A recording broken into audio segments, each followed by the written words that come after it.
जैसे ही सूर्यास्त का समय आया, संध्या का समय आया, भगवान ने हिरण्यकशिपु को जंघाओं पर पटक लिया। भगवान नृसिंह देहली पर विराजमान हो गए। देहली पर भगवान नृसिंह विराजमान हो गए, इसलिए देहली को भगवान नृसिंह का आसन माना गया।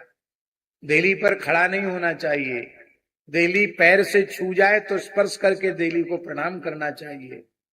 पूर्व काल में माताएं सूर्योदय के पूर्व गाय के गोबर से, मिट्टी से चौका लगाकर देहली का पूजन कर देती थी, इसलिए घर में कोई उपद्रव नहीं होता था, अलाय बलाय नहीं घुसती थी।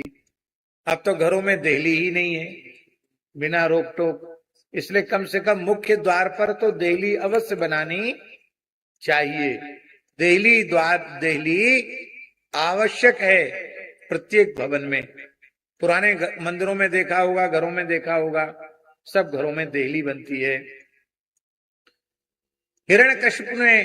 हिरण्यकशिपु को जंघाओं पर पटक कर भगवान ने कहा, अरे दुष्ट, तूने वरदान मांगा था कि मैं ब्रह्मा जी की बनाई हुई सृष्टि के किसी प्राणी के द्वारा न मारा जाऊं। बोल, ब्रह्मा जी की सृष्टि में मेरे जैसा प्राणी तुझने कोई देखा है?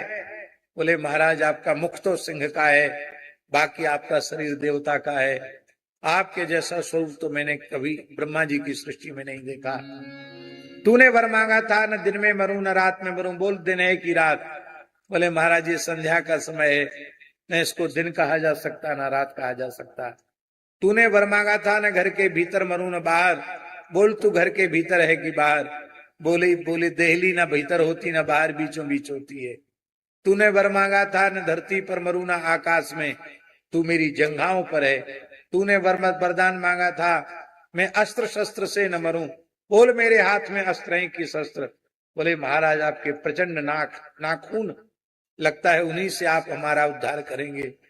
और भगवान ने कहा, ब्रह्मा जी के सभी वरदान सत्य हैं? बोले, एक तो बकाया है। क्या?